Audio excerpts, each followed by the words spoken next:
नमस्तु तवे सतमते प्रिया हे निर्विघ्नं करुणे शिव सर्वकार्येषु सर्वदा श्री कृष्ण गोविंद हरे मुरारी हे नाथ नारायण वासुदेव श्री कृष्ण गोविंद हरे मुरारी हे नाथ नारायण वासुदेव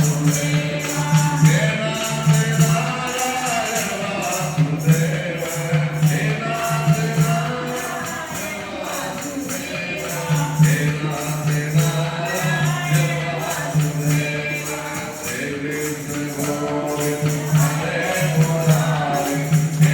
हे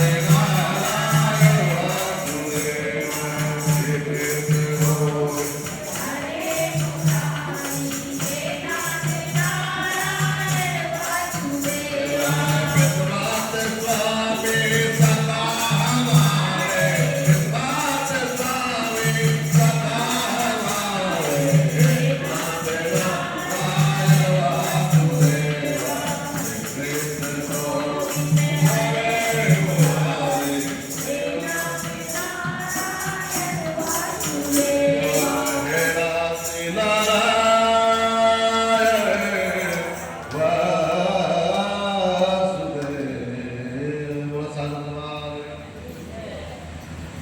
श्रावण महात्मा की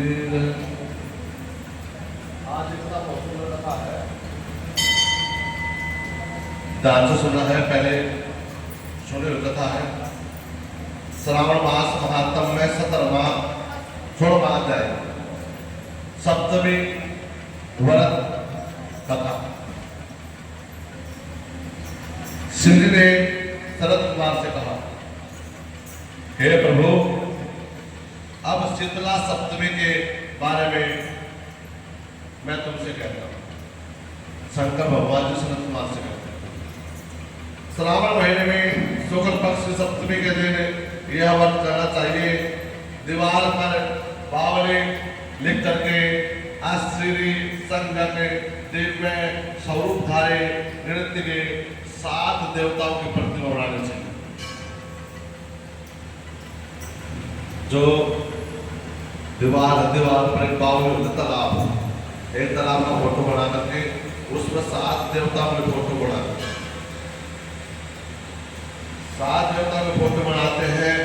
तो उसमें 2 लड़कों सहित पुरुष त्रय संगीत नारी, एक घोड़ा, एक बैल, नरवाहन, पालकी, 16 उपचार से सबका पूजन करना चाहिए।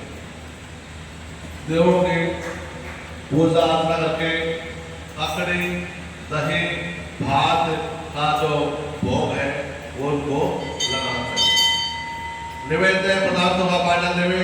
इस तरह 7 वर्ष तक जो इस व्रत को करता है उनके घर में अन्न के भंडार रखते हैं और वे सौभाग्यवती कहलाते हैं।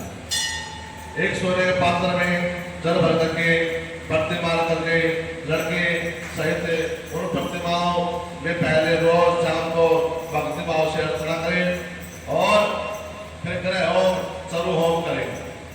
अब जिन्होंने फूलों में इस व्रत को किया था उनका मैं आपको एक कथा सुनाता हूँ। बहुत सुंदर कथा है। सब धर्मों को मानने वाला एक राजा था जिसका नाम शोभन था। उसका जो राजा था उसका नाम था सौराष्ट्र। सौराष्ट्र देश में शोभन नाम का एक नगर था। उसमें धनी रहता था, सब धर्मों का मानने वाला था। उसने निर्जन और विजन वन में वापी तालाब खुदवाई। उसमें उतरने के लिए बहुत धन खर्च किया। पशुओं के निवन जलाशय, दृढ़ पत्थरों की रमणीक सीढ़ियां निर्माण करवाया। जो बहुत कुछ मजबूत बंदी चारों तरफ से पत्थरों से वृक्षों सहित बगीचों का निर्माण करवाया। किंतु जब बावली में पानी भरता तो पानी सूख जाता। बहुत शास्त्र जय।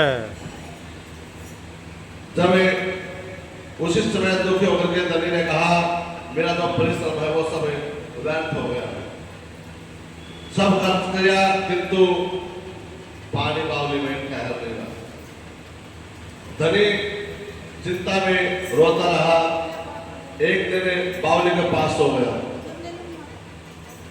उसी समय संपन्न ने उससे धनवान व्यक्ति को आकर कहा हे धनदे जल निकलने का उपाय सुनो, यदि तुम सादर अपने पुत्र कि हम लोगों के लिए बलि दे देना तो तुम्हारी तलाश जो है भर जाएगा। उसके 3 पोते थे, 2 थे 2 और तीसरा जो पोता था उसका वो पेट में। तब उसने बात सुनी तो उसने सोचा कि मैं अपने पुत्र की बलि दे सकता हूँ, पोते की बलि तो मैं नहीं दे सकता। तो उसने घर में आकर के अपने पुत्र से संपन्न के बारे में बताया। तब द्रविड़ उसका पुत्र द्रविड़ था, द्रविड़ वाला पुत्र धनदे यह धर्म में तत्पर था। उसने कहा पिताजी मेरे तथा मेरे पुत्र के भी आप जन्मदाता है, उसमें भी धर्म का काम है, उसमें विचार क्या करना। उसी समय धर्मस्थानी पुत्र आदि सब नाशवान है, अल्प मूल्य में बड़ी चीजें का मिलना बड़ा कठिन होता है। मेरे सितांशु और चंडांशु 2 पुत्र हैं, बिना विचारे अपने पुत्र की बलि दे देंगे। पर हे पिताजी ये बात स्त्रियों के लिए गुप्त रखना, क्योंकि स्त्री पत्नी को बात पता चलने तो घर में लड़ाई हो जाएगी। तो उसने कहा इसका भी रहस्य तुम्हें बताओगे। वो गर्भवती थी, उसने कहा अपने पत्नी से तो अपने छोटे बेटे को लेकर मायका चले जाओ, यहाँ देखभाल करने वाला कोई नहीं है और वहाँ देखभाल भी हो जाएगी और बच्चा आराम पाल भी अच्छी तरह हो जाएगी। तब उसने अपने पिता के घर जाने वाले थी तो उसने कहा मेरा छोटा बच्चा है वो साथ हो जाएगा। उसी समय हे तात यह कार्य अपना निर्विघ्नता से पूर्ण हो सकता है, उसमें कोई दिक्कत परेशानी नहीं आई। धनद ने पुत्र को यह संवाद सुना, बड़ा प्रसन्न हुआ और धनद को तुम मेरे पुत्र हो, अतः मैं भी धन्य हूँ, क्योंकि मैं अपने को पुत्र वाला मानता हूँ। इसी बीच में पिता के घर में सुशील पत्नी का बुलावा आ गया और वह अपने पिता घर में चले गए। लेकिन एक द्रविड़ पुत्र को छोड़ करके वहां पर छोटे पुत्र को साथ में लेकर चले। सुशीला ने अपने ससुर से कहा मात्र वैसा ही तुरंत किया। उसके जाने पर पिता और पुत्र दोनों सितांशु लेकर के तेल लगा करके नहला धलाया, रमणीय कपड़े बना करके आभूषणों से घुसुक करके वरुण नक्षत्र साड़ा नक्षत्र आधार पर प्रसन्नता से बावली किनारे खड़ा होकर के दोनों ने उस लड़के को जल देवता के हवाले कर दिया। बोलो शंकर भगवान जय। उसी अक्षर भले अमृत तुल्य जल से तुरंत भर गए और बावली को जल से भरे देकर के पुत्र के नाश से दुखी होकर के पिता पोता बेटा दोनों घर पर आ गए। उसने पिता के घर में सुशीला को तीसरा लड़का उत्पन्न हुआ।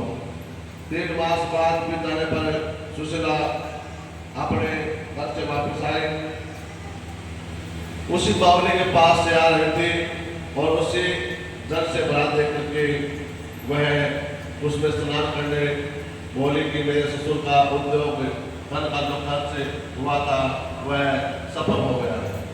रोज श्रावण मास के महीने में शुक्ल पक्ष स्थिति के दिन हे शीतला माता मैं इसमें आपका पूजन करूंगी और दही भात इत्यादि से आपकी अर्चना करूंगी। तब सप्तमी का दिन था।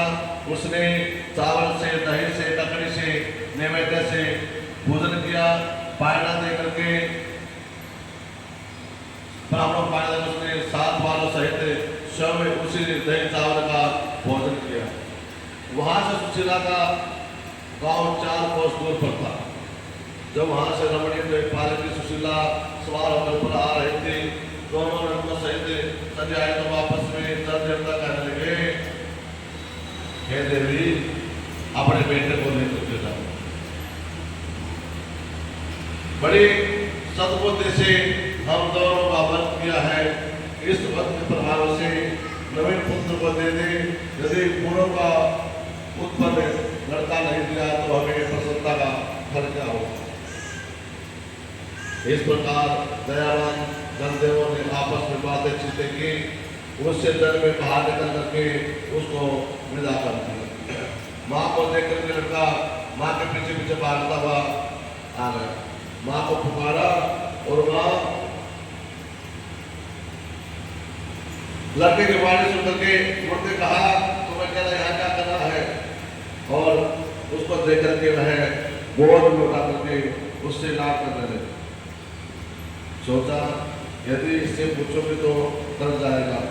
यह अपने चित्त में विचारने लगी कि यहाँ 4 चोर पकड़ कर ले जाते तो इसका क्या होता। इधर अकेला ही ये घूम रहा है, उसको इस बारे में तो पता नहीं था कि इसकी बलि दे दी। इतना अलंकारों से घोषित होना बड़ा कठिन था। यदि पिशाच पकड़ कर ले जाते तो तुझे कैसे छोड़ते। और घर के सब बंदीगण चिंता में समुद्र को लगा रहे हो। सुशीला ने अपने मकान का दरवाजा बजाया और लोगों द्वारा आने का समाचार सुना तो पुत्र दोनों पिता पुत्र विचार मगन हो गए कि सुशीला को हम क्या कहेंगे बेटे के बाद। तब सुशीला ने अपने बेटे के बारे में पूछेंगे तो हम क्या कहेंगे। इसी बीच दिनों बच्चों लोगों को सुशीला के घर पहुंची। ससुर पति बड़े पुत्र को देख करके बड़े आश्चर्य से पूछा, हे शुचिमती, तूने किस पुण्य किस का वर्त किया है। हे भामिनी, हे पतिव्रता, तुम धन्य हो और पुण्यवती हो।